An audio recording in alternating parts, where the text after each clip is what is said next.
Bonjour chers étudiants, ce matin nous allons poursuivre notre cours de Microsoft Word. Donc nous allons voir 4.6 comment modifier un document de presse-papier. Ce qu'il faut retenir, c'est que le presse-papier est une mémoire temporaire qui permet de déplacer ou de copier des portions de documents grâce aux commandes couper, copier, coller. Cette mémoire tampon s'efface dès que vous fermez Word. À partir de l'onglet Accueil, cliquez sur le groupe presse-papier. Voilà, vous avez l'image devant vous. En 4.6.1, le bouton couper, copier, coller. Donc le bouton couper. Sélectionnez le texte à couper, cliquez sur le bouton couper. Placez le curseur à l'endroit souhaité, cliquez sur le bouton coller. Remarque, pour supprimer définitivement la sélection, appuyez sur la touche supprime. Comment copier? Sélectionnez le texte à copier, cliquez sur le bouton copier, placez le curseur à l'endroit souhaité et cliquez sur le bouton coller. Vous pouvez à tout moment vérifier ce que contient le presse-papier. Voilà, vous avez l'image devant vous. Pour cela, cliquez sur la flèche du groupe presse-papier. Un volet apparaît sur la gauche de votre document. La liste est celle des éléments que vous avez copiés. Une fois que vous n'avez plus besoin du presse-papier, vous pouvez le fermer à l'aide de la croix dans le haut. Voilà. Donc, 4.7. Comment enregistrer un document? Enregistrer un document est la chose la plus facile. Sinon, à la fermeture de Word, tout ce que vous avez fait sera perdu. 4.7.1. Premier enregistrement d'un document. Donc, le premier enregistrement d'un document, qu'est-ce qui va consister? C'est-à-dire, dans le bouton Office, vous cliquez sur Enregistrer sous. Dans le champ nom de fichier, saisissez un nom pour votre document. Remarque, Word utilise automatiquement les premiers mots de votre document comme nom de fichier par défaut. Sélectionnez un disque dur et un dossier dans la liste de la boîte de dialogue enregistré dans. Cliquez sur le bouton Enregistrer sous. Voilà. Donc, si vous ne voulez pas utiliser ce nom de défaut utilisé par Word, vous pouvez lui donner un nom de fichier et cliquez sur Enregistrer. 4.7.2. Enregistrer un document qui a déjà été enregistré. Au fur et à mesure que vous modifiez votre document, il faut penser à l'enregistrer régulièrement afin que vos modifications ne risquent pas d'être perdues. C'est-à-dire en cas de coupure d'électricité, si vous ne faites pas les enregistrements au fur et à mesure, vous risquez de perdre certaines données. Dans le bouton Office, cliquez sur Enregistrer. Deuxième méthode, cliquez sur la flèche de la barre d'outils assez rapide. Voilà, vous avez l'image devant vous. Vous cliquez directement sur le bouton Enregistrer. 4.7.3. Enregistrement quand vous avez terminé. Lorsque vous avez terminé votre travail et que vous quittez Word, si vous n'avez pas procédé à un enregistrement entre-temps, un message s'affichera. La boîte de dialogue ici va s'afficher. Voulez-vous enregistrer les modifications apportées à l'initiation Word 2007? Si vous cliquez sur oui, vous enregistrez le document. Toutes les modifications apportées depuis votre dernière sauvegarde sont prises en compte. Si vous cliquez sur non, le document ne sera pas enregistré. Toute modification apportée depuis la dernière sauvegarde est perdue. Si vous cliquez sur annuler, vous décidez de ne pas quitter Word et vous revenez sur votre document pour faire d'éventuelles modifications. 4.8. Imprimer un document. Donc, comment imprimer un document? C'est simple. Avant d'imprimer, assurez-vous que votre imprimante est prête, c'est-à-dire l'imprimante est allumée et qu'elle contient du papier. Enregistrez votre document. À partir du bouton Office, cliquez sur Imprimer, puis sur Imprimer. Une boîte de dialogue va apparaître, c'est cette boîte de dialogue qui est devant vous. Voilà, vous voyez à droite, pour terminer propriété, le bouton, la commande propriété vous permet de régler votre imprimante, choisir la taille, le type de papier. Le nombre de copies, vous choisissez le nombre de copies à imprimer. Si vous voulez imprimer une copie, deux copies, trois copies, en fonction du nombre de personnes, vous choisissez le nombre de copies à imprimer. Les pages par feuille, si vous pouvez mettre deux documents sur une seule page, il y a la possibilité de mettre deux documents sur la même page. Voilà. Ensuite, vous allez mettre à l'échelle du papier. Voilà. Vous lancez, permet de lancer l'impression. Voilà. Donc à gauche, vous avez le nom de l'imprimante que vous devez sélectionner, apparaître dans la zone. Vous pouvez choisir d'imprimer la totalité de la page en cours ou certaines pages de votre document. Voilà. Si vous voulez imprimer tout le document, vous cliquez sur tout. Si vous voulez imprimer uniquement la page en cours, vous cliquez sur page en cours. Si vous voulez sélectionner des pages, vous mettez les numéros de pages séparés par des points-virgules. Vous pouvez imprimer uniquement des pages paires ou impaires. Voilà. Et vous cliquez sur OK. Une seconde méthode. Grâce à cet aperçu, vous voyez votre document exactement comme il sera imprimé. Vous gagnez du temps car il vous évite d'imprimer un document qui ne vous convient pas. Voilà. Lorsque votre document est ouvert, à partir du bouton Office, cliquez sur Imprimer. Puis sur aperçu avant impression. Alors vous avez cette description de l'onglet qui apparaît, l'onglet aperçu qui apparaît là. Le groupe imprimé permet d'imprimer le fichier ou les éléments sélectionnés. Le groupe mise en page permet de modifier les marges, l'orientation et la taille de votre document. Le groupe zoom va permettre de visualiser la page entière de votre test sur une ou deux pages. Le groupe aperçu permet d'afficher la règle, la loupe. En désélectionnant la commande loupe, vous pouvez modifier votre test à l'écran, fermer ensuite l'aperçu. 5. La mise en forme.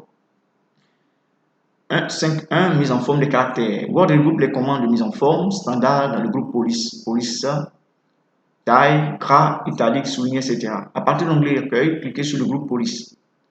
Important à savoir, avant de modifier les paramètres de mise en forme d'un test, vous devez sélectionner celui-ci.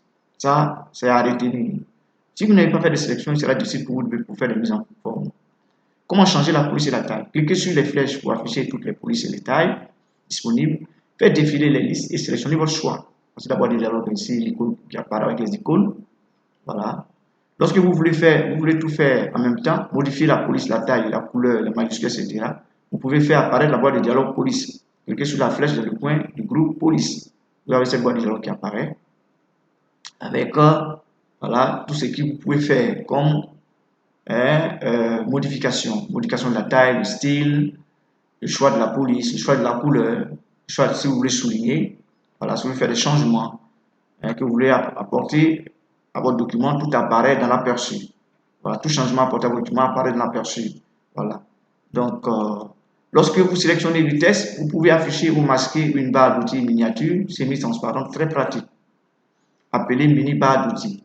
La mini barre d'outils vous aide à définir les polices, les styles de police, la taille de la police, l'alignement, la couleur du test, les niveaux de retrait et les puces.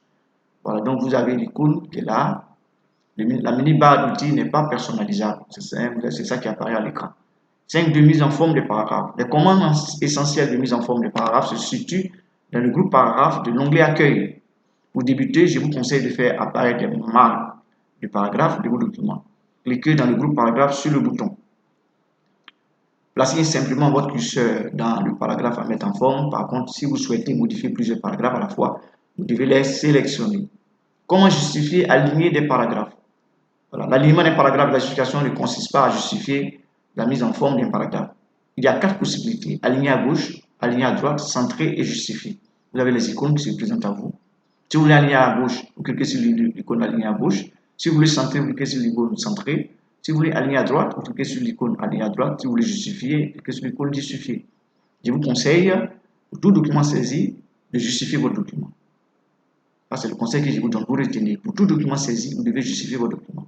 5.2.2, modifier l'interlignage.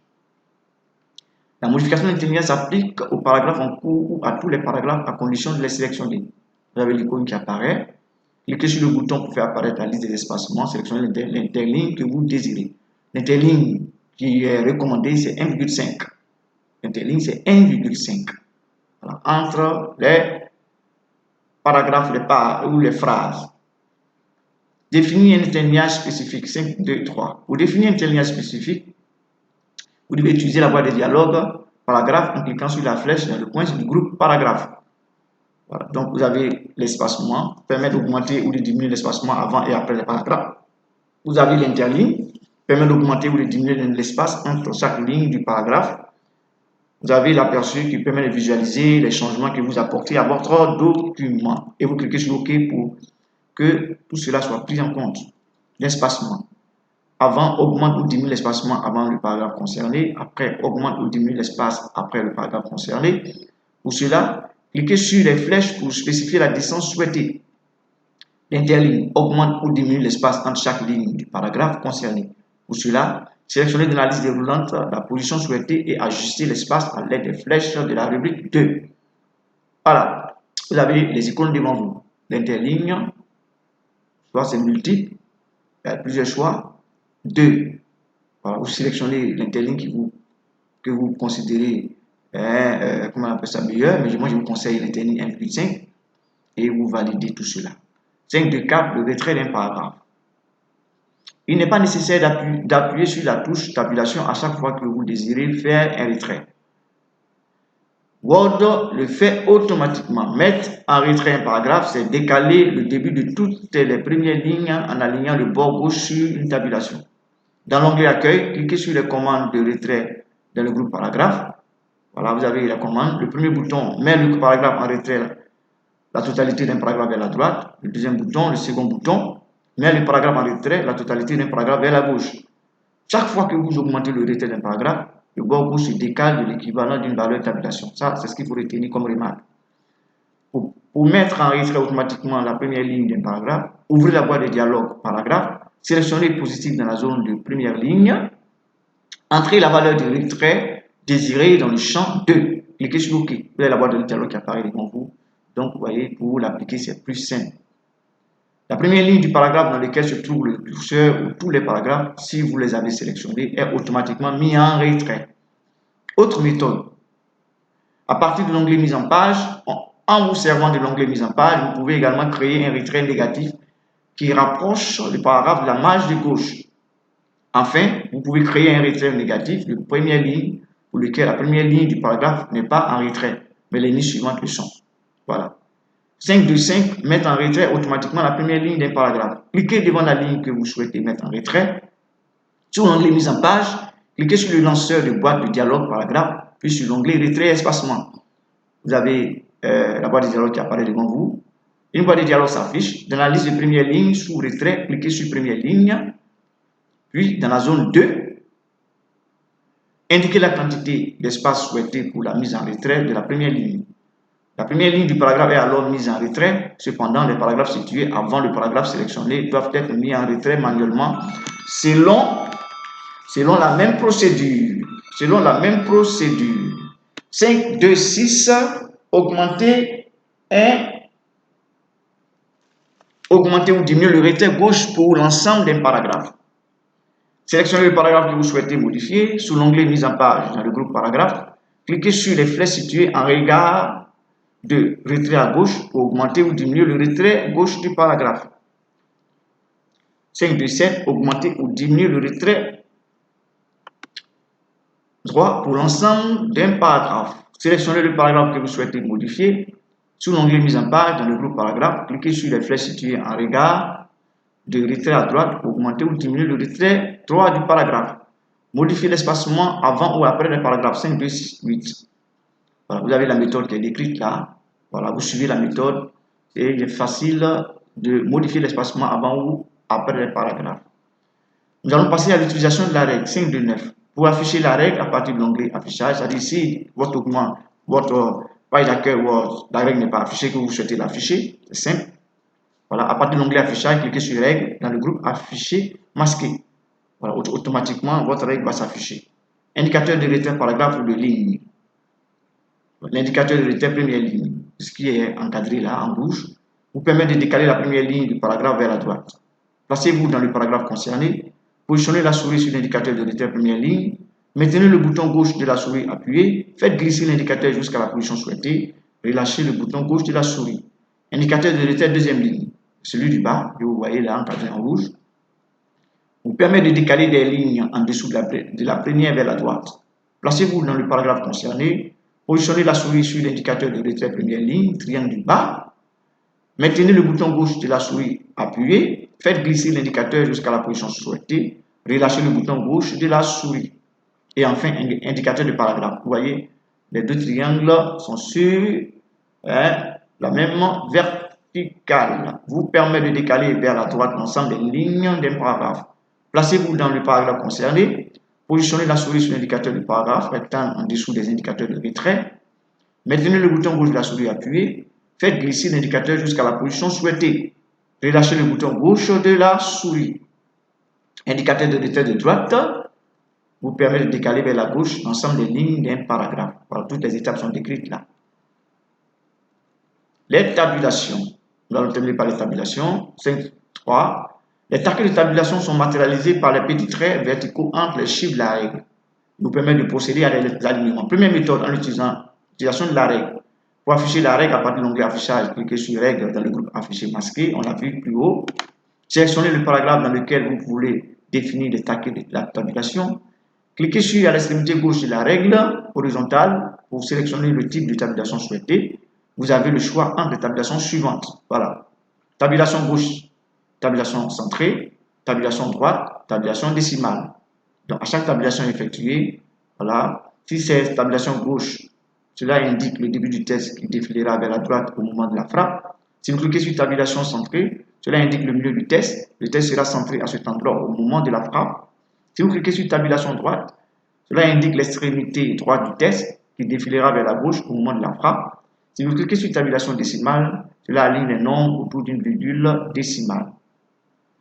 Comment ajuster les taquets de tabulation? Cliquez sur la règle horizontale à l'emplacement où vous voulez poser le taquet de tabulation. Voilà. Pour utiliser le taquet de tabulation, placez votre curseur devant le test concerné, appuyez sur la touche tabulation. Pour déplacer un taquet de tabulation, les méthodes sont décrites là. Pour supprimer un taquet de tabulation, vous avez également les étapes sont décrites. Pour ajouter les taquets de tabulation, deux méthodes. Placez-vous dans le paragraphe concerné à partir du groupe menu format, cliquez sur paragraphe, ça. Puis cliquez sur le bouton tabulation dans le bas de la boîte de dialogue. La deuxième méthode, elle est simple, c'est par là que nous allons terminer en utilisant la boîte de dialogue tabulation. Si vous souhaitez que vos taquets se situent à des emplacements précis inaccessibles, en cliquant sur la règle ou si vous souhaitez insérer un caractère spécifique point de suite avant de la tabulation, vous pouvez utiliser la boîte de dialogue tabulation. Pour afficher cette boîte de dialogue, vous cliquez sur n'importe quel taquet de la règle. Elle apparaît, elle vous décrit à chaque fois tout ce que vous voulez faire comme opération. Voilà. Donc, c'est ainsi que nous nous arrêtons là pour ce cours d'aujourd'hui. Je vous demande de prendre connaissance. On se retrouve tout à l'heure sur le forum pour d'éventuelles questions. D'ici là, commencez déjà à travailler sur votre support d'examen. Et pour la prochaine séance, nous verrons les supports. Je vous remercie et à